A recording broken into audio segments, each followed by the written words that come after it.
Welcome to another edition of the Daily Deuce. I'm Gary Graves from just outside cold, snowy Louisville, Kentucky, and in Maryland, where I'm told it's snowing and probably just as cold here in Kentucky. My longtime friend, esteemed colleague, and great basketball coach and mentor, John Webster. John, how are you doing today? Gary, I'm doing good, man. How are you? Well, I'm great. There's a team that I like that actually won a championship and helped take the sting off of that Michigan loss. Kudos to your Notre Dame Fighting Irish for giving us a game and really forcing us to kind of bring out the best in ourselves. But we'll get to that in a little bit. Well, we're going to get to it. I'll just say congratulations to you. Great win by Ohio State. But let's real quick about this weather. You're saying we got the same weather as you. What's the temperature there, Gary? 17 degrees. Yeah, we got the same. We got the same thing.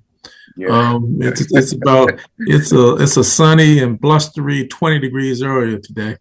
Yeah. Uh, Well, I I woke up, I had a doctor's appointment and it was 3 degrees when I went to warm up the car. A cup of coffee that I had left had left in the car had frozen over, and it took probably about all day, I would say, before it really thawed out. And that's cold. And we've had snow flurries all day, so brace yourselves because it's probably coming your way. We're on that same weather system, seems to have blanketed the eastern half of the United States. So get ready, bro. Hey man, I, you know me. Pitt knows me too. I'm happy when it's 99 to 103, not when it is three. This is just woke up this morning. It was 3 degrees. It was wind chill factor with 3 degrees. I'm like, man, this is crazy. Yeah. Hey, John Pitt, how you doing, man? Doing good. Just want to remind everybody, Ohio State has not beaten Michigan in the last four attempts. Thank And, you, John, for reminding me of that. And that's something that Ohio State fans like myself almost ran Ryan Day out of Columbus after this latest loss. So and, he and just bought himself another season. I'll say it like that. that's congrats always. And Webster loves when professional athletes play in the elements, but he hates the cold. So please explain that to me. Other than that, I'm doing great.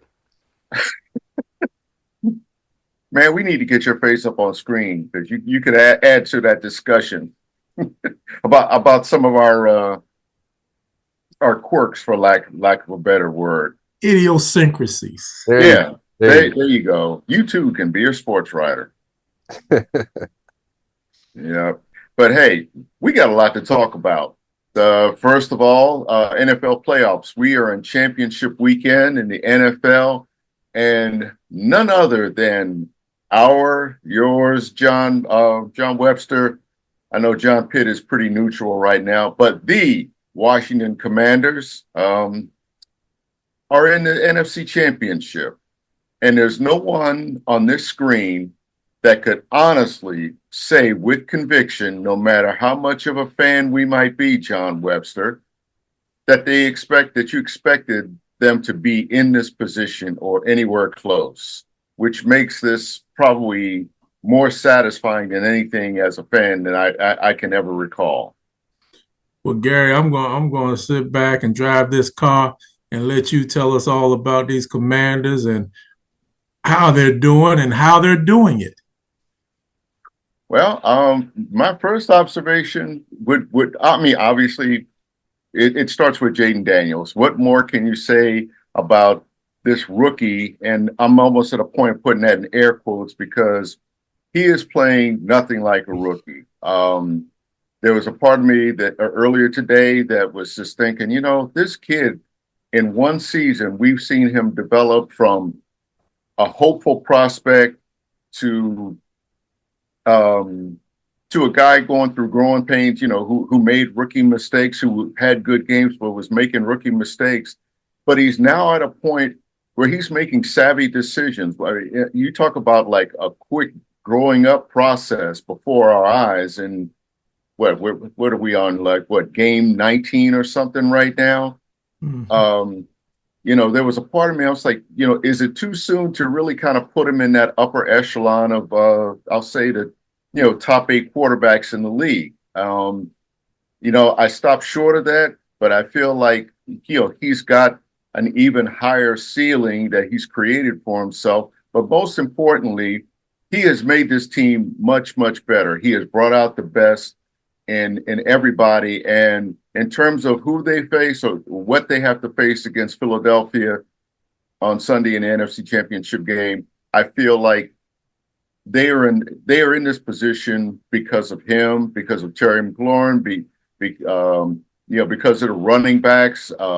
Really, and I'll say this: what they did in Detroit, they you have to give a hand to the defense because that's something that none of us, nobody that follows Washington really, really expected, was holding that team with that kind of offense in check and really beating them at their own game in their house. You mentioned about Jaden Daniels, and you're very impressed with him. Just in NFC, Gary, where do you rank him as a quarterback? Just in NFC.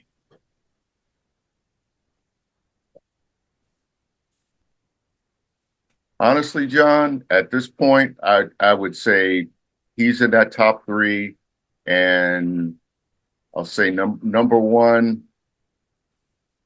Well, number 2, I'm gonna say is Jalen Hurts. Um, Man, trying to pick that number 1. Well, something. Right now, I'm gonna say Jalen Hurts, Jaden Daniels, and maybe Jordan Love in terms of just overall consistency right I now. thought you were getting ready to say Sam Darnold.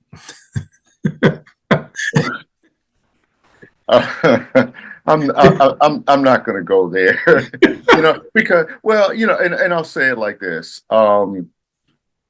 Yes, Sam Darnold had a dream season. He had a career year, but he turned to a pumpkin in the playoff game against LA. By the same token, Matthew Stafford kind of reverted to form. And I even hate to say that because dude has won a Super Bowl. But Mhm. but going to Philadelphia and committing all of those turnovers, in the cold. I'll just say he fell back to earth. I think it would have been a great story if they had won with everything that's going on in California with the deadly wildfires. We would have had a feel good story. But you go to Philadelphia and you just turn the ball over. I mean, you can't hold on to the ball. And, you know, um, I, when it comes to quarterbacking and the reason why I would probably put Jaden Daniels in that top 3 right now, the difference between Washington and Detroit is that Jared Goff committed what, 5 turnovers, 4 turnovers. I lost count of how many, and Jaden Daniels 0. That was the big difference in that game. Washington capitalized on that, and that's why they're playing in Philadelphia for the NFC Championship in a year that we probably expected them to be sitting on their couches at home watching it. And again, they have drafted well. And when it comes to body language, and we talk about that a lot as sports writers, but that team, I can tell a culture shift because of Daniels. That team exudes confidence. And I don't think they're going to be faced by going into Philadelphia for a second time and essentially playing that rubber match, for a chance at the Super Bowl on the line. They don't seem phased by too much because they could have been phased in Detroit with that juggernaut offense, and they ended up being the juggernaut. And yeah, you could say a whole lot about Detroit's injury problems, but that doesn't answer the question about committing 5 turnovers, including 2 pickoffs by a guy that was just playing for Michigan a year ago, John. Mm-hmm. Sarah still. Yeah, I mean it's again, they obviously have drafted well. Now, honestly, when they hired Dan Quinn, I kind of thought, okay, they got a retread, but there is just something that he's brought to that team Again, that's changed the culture. They're playing well at the best time of the season. And John, I really do feel like they're playing with house money, and they want to stack even more chips, including a championship. So, what's your thoughts? They're going to Philadelphia. What happens? Okay, I'm not going to go out on a limb and say that they're going to win, but here's why I believe that they can win. Because they're going to have to play perfect in Philly in all phases, but especially on defense, because after what Saquon Barkley did in that playoff game in the snow, that sprint for that final touchdown, I mean, he acted like he was running, the 100-meter dash, and he dashed through that snow like it was nothing, like it was pavement. 100-meter dash by himself. By himself. Yep, by himself. And he definitely is the guy you've got to contend for in many ways. And obviously he will be the biggest challenge that they face right now. That they've got to figure out a way to limit him, because of course the saying goes, you can't stop him, you can only hope to contain him. But the X factor, besides stopping him, but the X factor is really limiting Jalen Hurts because of what he can do throwing the ball and running the ball. And I don't know, how you can account for him. I don't know if you give up, two linebackers to keep an eye on him. He's shown that he can read the blitz rather and beat it. He can hand it off to Barkley. He can throw it to Barkley in the flat or coming out of the backfield. But if he doesn't do that, of course, any talk about Hurts, starts with the brotherly shove. Mm-hmm. So they've got to figure out a way to avoid those fourth and short situations, those third and fourth down situations in short. Make him throw the ball, put the heat on him. I don't know if double teaming Barkley is a good idea, because you've got AJ Brown, you've got Smith, you've got like a bunch of weapons that they have to account for, but it starts with really limiting Barkley and accounting for Jalen Hurts and keeping them from doing both what they do best. You bring up some interesting points, Gary. Now let's swing on over to the AFC. You have Buffalo, who beat the perennial pretenders. Ooh, that's harsh. That is really, really harsh. I can't disagree with you, but ouch. I like the Ravens. I really do, Gary. I shouldn't call them pretenders. That's not fair. But what I can say is they get to the doorstep, but they can't get in the door. And it happens to them. It's so unfortunate. I would have loved to have seen them matched up against Kansas City. But what are your thoughts, man? You got Buffalo and Kansas City again. What happens? Well, I would say the same thing for Buffalo as I said for Washington and Philadelphia. You've got to be perfect going into Arrowhead, or whatever they call the stadium now, and having to beat a dynastic team like the Chiefs and Patrick Mahomes. And let me see if I could say this without really saying the wrong thing. Okay, they have to be perfect, but they have to take care of their own business. They have to control what they can control, which means, holding on to the ball like they did against Baltimore. That was the difference in the game. Josh Allen committed no turnovers. The Bills committed no turnovers, and they have to be turnover free, because that's a team that shows that it can take it. It will pounce on your mistakes. Mm-hmm. I do think that they have to put them in the position of counterpunching. I mean, every drive they got to get points essentially on every drive. You cannot leave any kind of open possessions, because Patrick Mahomes will take advantage. He's got weapons too, and especially if Yeah, I've never seen a tight end that people, well, that we have to talk about as being a huge factor more than, say, some speedy wide receivers on a lot of teams. But I don't know what you do other than say double team Kelsey. And, at times, because somehow that guy finds a way to get open. Anytime Mahomes needs to make a big play, move the chains, or go for a touchdown, he finds Kelsey. And every time he scores a touchdown or makes a play, we're all yelling at the screen, hey, there's a guy named Kelsey out there on the field you got to account for. How is he left open? That's the mistake that Buffalo can't make. They can't worry about the things they can't control. I'm going to leave that out there as a ... because of the discussion that always involves any game involving Mahomes and the Chiefs. And I hope you know what I'm talking about, and I think you do. But if you handle your own business, the other team and a third team out there won't matter.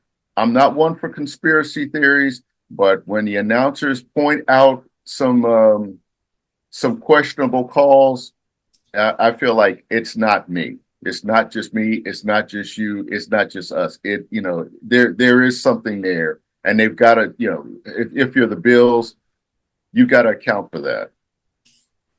Okay. So, Buffalo, Kansas City, who do you have? John, I'm going to go out on a limb and I'm going to pick the Bills. Okay. I'm going to pick the Bills because, again, Josh Allen, he's not thinking about the MVP, but he's probably got it, even though that was probably decided during the regular season or on regular season play.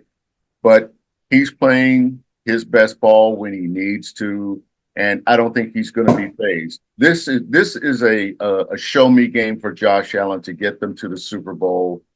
I'm with you in terms of the numbers working against the Chiefs, the odds working against the Chiefs because we've seen no team win 3 consecutive Super Bowls. I don't think we're going to see it now, and I think that's why I give the Bills a chance. And, in the NFC, to answer your previous question, I am going to pick the Commanders because I do think that they're on a roll that can't be stopped. And, they don't have a lot of injuries either. And that's another thing that they go into Philadelphia with. But I am picking the Bills. Who's your pick? So you're going Bills and Commanders. Correct. Well, I said before Buffalo and Baltimore played, the winner of that game would be Kansas City. Of course, when I said it, I was thinking Baltimore would be the team. Well, they are not, but I'll still go with Buffalo. If I'm wrong, I will not be upset because I enjoy watching Kansas City and I really enjoy Andy Reid as a coach. Yeah. Baltimore and Philadelphia, that's a little bit different. I'm sorry. Washington and Philadelphia, that's a little bit different. Freudian slip. Yeah, that's a little bit different. I want Washington to win. I just don't know if the glass slipper will fit again. So I'll still stick with Washington. We'll see what happens. I'll say Washington in that game, but it's a tall order, Gary. It's a tall order for them. They've been playing really well, and why not Washington? Why not them go to the Super Bowl? It can happen, but we will see. Yeah, it'll be very interesting on next Sunday, and we'll have the chips and beverages close by to enjoy the game. Mm-hmm. Now let's flip over to NCAA football. They had a championship game Monday night. Congratulations to the Ohio State Buckeyes. They beat Notre Dame, and anybody who knows me knows how I feel about Notre Dame sports. Better team won. Good season for Notre Dame. Just didn't have enough, but I can honestly say if Notre Dame had to lose, I'm kind of not upset they lost to Ohio State. I don't know if I said it on the air, but I know I've said it to you, Gary, personally. I just did not like how Ryan Day was treated. I'm not locked in as an Ohio State fan. You all know that situation a lot better than me. But I just thought, yes, they've lost 4 times, but what a great way to try to erase it. Now, I've talked to some Ohio State Buckeye fans, and I asked the question, well, winning the national championship is all forgiven with Michigan. And I've talked to 3 people, and all 3 have said no. So, Yeah, I just think Ryan Day is a very good coach. He's just had bad luck, bad situations with Michigan. I also tell people, don't forget, my man Coach Kaki lost 4 straight times to Ohio State before he finally got through. Jim Harbaugh. So, but last night was an Ohio State game that was Notre Dame could get off the field, and it wasn't so much a Jeremiah Smith show as it was their 2 running backs, man. They did stuff, and Will Howard as a quarterback, the whole first half, he was 100% on completions. He never yeah, threw an incompletion the first half. yeah. I think for me that yeah, you can credit Judkins, but I mean Will Howard had commanded that offense in a way that nobody has seen. I guess when you come out and complete your first 13 passes, especially after waiting almost 10 minutes to get the ball Mm-hmm. because of that ridiculous drive that Notre Dame went on. I mean, John, honestly, when I'm watching that, I'm like, Ohio State, you got to wake them up. I mean, because that drive was so long. Guess what was it like 9:13 or something? It was 10 minutes of game time, 25 minutes of TV TV time, time. and it Mhm. was 18 plays and 75 yards. Yeah, and I was just thinking, it's like whatever intensity they came on the field with, they were going to have to really like wake up. It's like, oh, okay, now we get on the field. And they responded with a long drive over parts of 2 quarters to tie the game. And they scored on their next 3 possessions. I think they scored on something like 5 straight possessions, including the field goal. And that, I mean, if you're going to answer a drive like that, that's the way to do it. And that's where you credit Will Howard and Jeremiah Smith and Judkins and the other running back whose name escapes me all of a sudden. But for all the talk about Ohio State's defense, being the factor that they struggled initially and then they struggled near the end, really slowing Notre Dame down. But really, the thing about that game was the offense, that they took they took that responsibility and they made the most of it. They didn't rely so much on the defense to try to get them the ball back and give them field position. Whatever field position they had, they made good use of it. And I think, again, I lost count, but I think almost every one of their scoring drives was at least 65, 70 yards. I think they had a couple that were at least 75 yards. And to be able to do that, that speaks a lot about how well your offense is playing, and especially against a defense that was pretty lights out, during the playoffs themselves. And but I'm going to give a lot of credit to Howard because that was his moment, what I call, his ring moment, his ring day moment. And he ended up earning it in a way that I think really was a pleasant surprise for all of us who follow Ohio State. But getting both of them in the transfer portal, Judkins and Howard, was a huge difference in Mm-hmm. terms of how this team was built. And it really paid off. I have none but congratulations to you, Gary. Better team won. Great, great, great season for Ohio State. The Big Ten now has won the national title back-to-back years.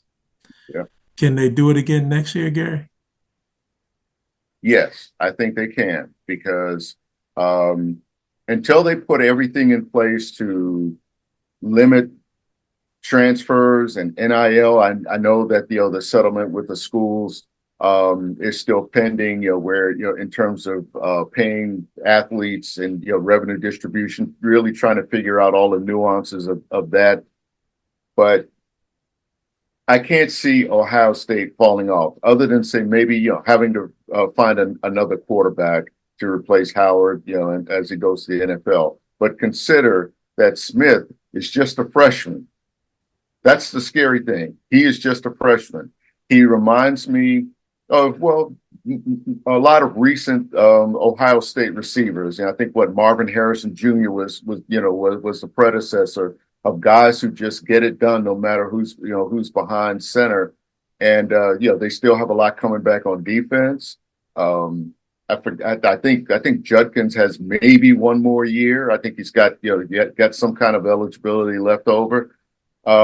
Right now, I would put it behind Ohio State and everybody else.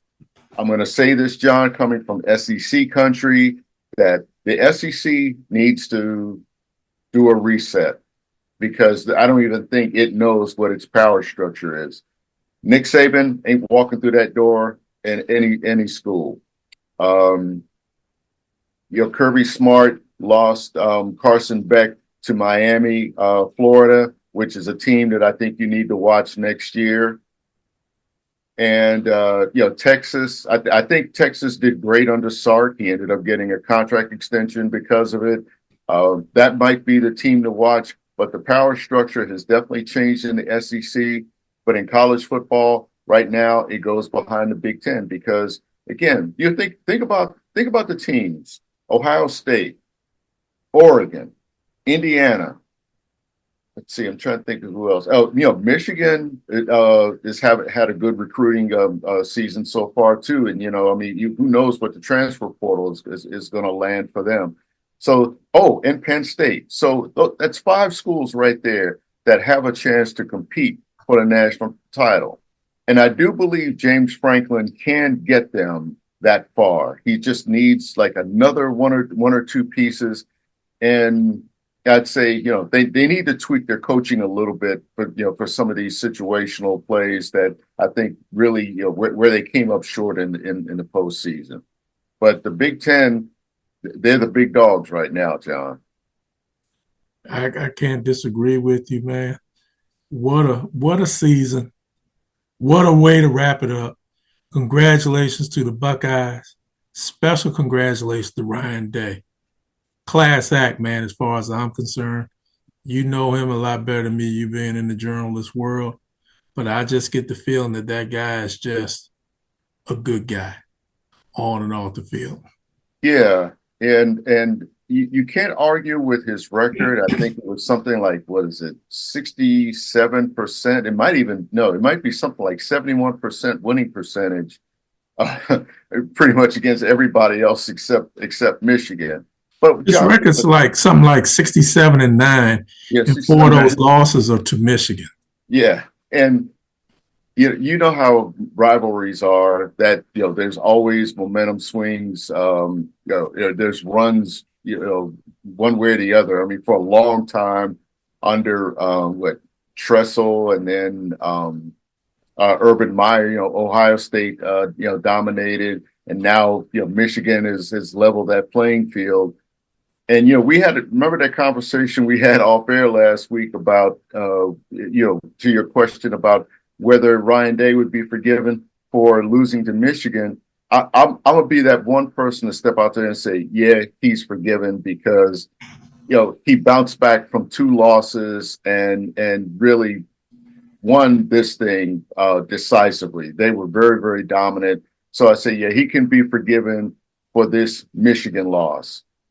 At the same time, John, knowing how sports fans are, they won't forget it. And yeah, I think he even, joked, it's just like, ask us about whether we're still the best team after game 1 next season, because he knows what time it is when you're a coach and you've got all the eyes of Ohio and the college football world looking in on you.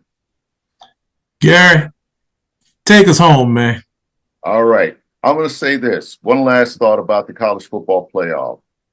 It's probably going to be tweaked, but it worked. And it's not just because Ohio State won, and I would have, that pleases me. If Notre Dame had won, I would have been pleased as well, because I really love what Marcus Freeman has done there, and I do feel like his turn is coming. John, your school will wake up the echoes at some point under this man's tenure, because remember, he's been using transfer quarterbacks the last 2 years and has thrived. He got a lot farther with Riley Leonard than I think anybody expected, and I think that says a lot for him as a coach in terms of his ability to recruit and coach these guys up. I mean, they won 13 straight basically going into that title game, and I don't see any fall off with them. So, in my opinion, the playoff worked. It really weeded out who the two best teams were, and they played on Monday night, and Ohio State won. So we have a lot of sports to look forward to between NFC and AFC championships.